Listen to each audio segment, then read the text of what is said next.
आज की हमारी कहानी है बचपन का प्यार। ये कहानी है सिद्धार्थ की। बचपन में एक सीधा साधा और शांत स्वभाव का लड़का था सिद्धार्थ। घर से स्कूल और स्कूल से घर, फिर शाम को दोस्तों के साथ खेलना और बाकी समय बस पढ़ाई, यही उसका डेली रूटीन था। जिस जगह सिद्धार्थ की फैमिली रहती थी उसी बिल्डिंग की सेकंड फ्लोर पर रोशनी नाम की लड़की भी रहने आई थी। रोशनी की एक छोटी बहन और छोटा भाई भी था। सिद्धार्थ और रोशनी ने अब शाम को साथ में खेलना शुरू किया, क्योंकि हर शाम बिल्डिंग के सब बच्चे एक साथ मिलकर खेलते थे। सिद्धार्थ शुरू से ही रोशनी को देखा करता था। रोशनी को देखने का सबसे बड़ा कारण था रोशनी की दिलकश मुस्कान। जब रोशनी मुस्कुराती थी तो उसके गाल पर एक प्यारा सा डिंपल पड़ता था, जो कि सिद्धार्थ को बहुत पसंद था और उसे आज भी पसंद है। रोशनी के गालों का डिंपल और उसकी प्यारी आंखें उसे दूसरों से ज्यादा आकर्षक बनाती थी। सिद्धार्थ हर दिन स्कूल से घर आकर बस शाम होने का ही इंतजार करता था, क्योंकि यही शाम का वक्त होता था जब वो और रोशनी मिलकर खेलते थे। हालांकि रोशनी इस बात से अनजान थी कि सिद्धार्थ उसे देखता है और उसे पसंद करता है। रोशनी के पास आते ही उससे एकदम अच्छी वाली फीलिंग क्यों आती है, ये तब सिद्धार्थ को पता नहीं था, पर वो फीलिंग जो भी थी वो उसे बहुत पसंद करता था। उसके दिन की शुरुआत भी रोशनी को देखकर होती थी और रात भी रोशनी को देखकर ही होती थी, क्योंकि दोनों का स्कूल टाइमिंग सेम था। सिद्धार्थ कॉन्वेंट स्कूल में पढ़ता था, वहीं रोशनी शिशु निकेतन में पढ़ती थी। हर रोज सुबह दोनों एक दूसरे को देखकर मुस्कुरा देते थे और इसी मुस्कुराहट के साथ सिद्धार्थ अपना दिन शुरू करता था और हर शाम साथ मिलकर खेलना। जब भी बैडमिंटन का गेम होता था तो रोशनी भी अक्सर सिद्धार्थ की ही टीम में होती थी, क्योंकि सिद्धार्थ बैडमिंटन बहुत अच्छा खेलता था और मोस्टली हर गेम जीतता था। सिद्धार्थ और रोशनी का एक दूसरे के घर आना जाना भी लगा रहता था। सिद्धार्थ थोड़ा शर्मीले स्वभाव का था, इसलिए वो कम जाता था, पर रोशनी अक्सर उसके घर जाती थी। उसकी वजह थी सिद्धार्थ की छोटी बहन रिया, जो रोशनी की अच्छी दोस्त थी। एक दिन की बात है, जब सारे दोस्त मिलकर छुपम छिपाई खेल रहे थे। वक्त शाम का था और थोड़ा अंधेरा भी हो चुका था। सब घर में छुपने की जहां जगह थी वहां छुपने लगे। सिद्धार्थ अपने ही घर में आकर लाइट ऑफ करके छुप गया।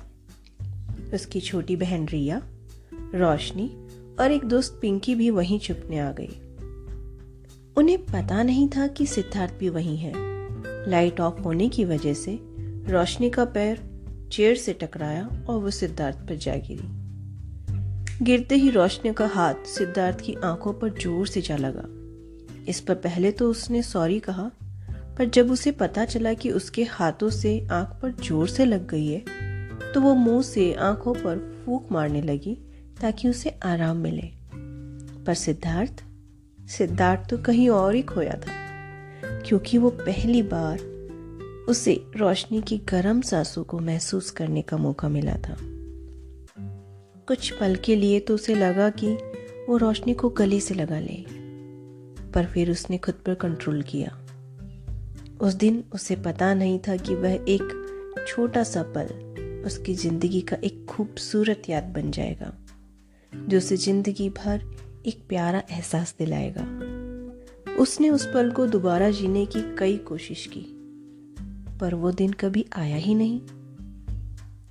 ठंड के मौसम में सभी दोस्त कभी कभी शनिवार रात को खाना खाने के बाद घर के नीचे बने गार्डन में छोटी सी आग जलाकर बहुत सारी बातें, किस्से, कहानियां सुनाया करते थे। तो कभी कभी अंताक्षरी भी खेला करते थे। एक दिन वो सभी दोस्त शनिवार रात आग जलाकर अंताक्षरी खेल रहे थे। 27 दिसंबर की रात थी। काफी ठंड थी। उन सर्द रातों में आग की गर्म लपटें शरीर को गर्माहट दे रही थी। उन सर्द रातों में आग की लपटों से रोशनी को झांक कर देखना सिद्धार्थ को अच्छा लग रहा था। वो दोनों एक दूसरे के आमने सामने बैठे थे।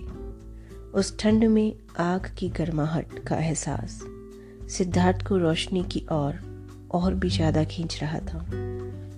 कभी सिद्धार्थ की नजर रोशनी पर पड़ती तो कभी रोशनी की सिद्धार्थ पर। उस रात वैसे तो सिद्धार्थ ने कई गाने गाए थे, पर एक गाना उस रात को और भी यादगार बना दिया था, या ये कहें उस गाने से पूरा माहौल बन गया था। उस दिन सिद्धार्थ ने अपना पसंदीदा गाना गाया जो वो हमेशा से रोशनी के लिए गाना चाहता था। वो सॉन्ग था रॉक ऑन मूवी का तुम्हारी मेरी बातें हमेशा यूं ही चलती रहें। जैसे ही सिद्धार्थ ने गाना पूरा किया, उसके दोस्तों में मजाकिया अंदाज में कहा, ये गाना तुम किसके लिए गा रहे हो दोस्त, हमें पता है। सिद्धार्थ ने बात को टालते हुए कहा, अरे मैं किसके लिए गाऊंगा यार, ये तो बस ऐसे ही गाया, कुछ खास नहीं। पर अंदर उसके दिल में चल रहा था कि काश रोशनी समझ पाए कि ये गाना मैंने उसके लिए गाया है। इतने में ही उसका एक दोस्त संजय, उसने कहा, ये आग की रोशनी आज कुछ ज्यादा चमक नहीं रही है ना। इस पर जब सिद्धार्थ ने रोशनी की तरफ देखा तो उसके चेहरे पे एक हल्की सी प्यारी सी मुस्कान थी।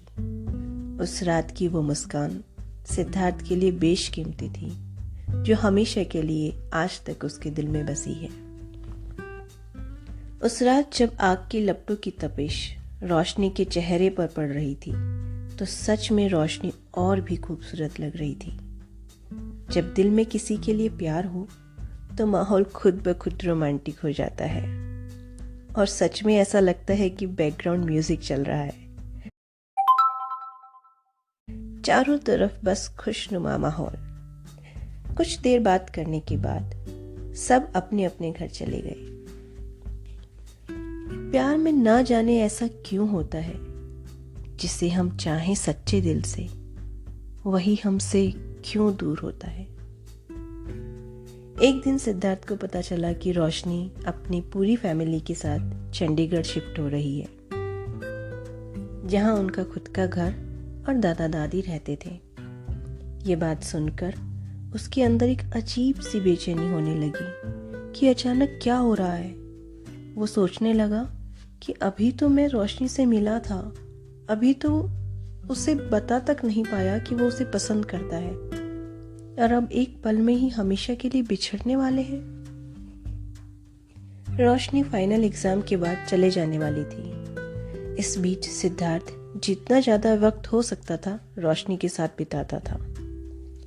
इस बीच वो सभी दोस्त मिलकर कई जगह साथ घूमने भी गए, क्योंकि उसे पता था कि अब रोशनी उससे दूर होने वाली है, जो यह बात ना चाहते हुए भी उसे दुखी होने पर मजबूर कर देती थी।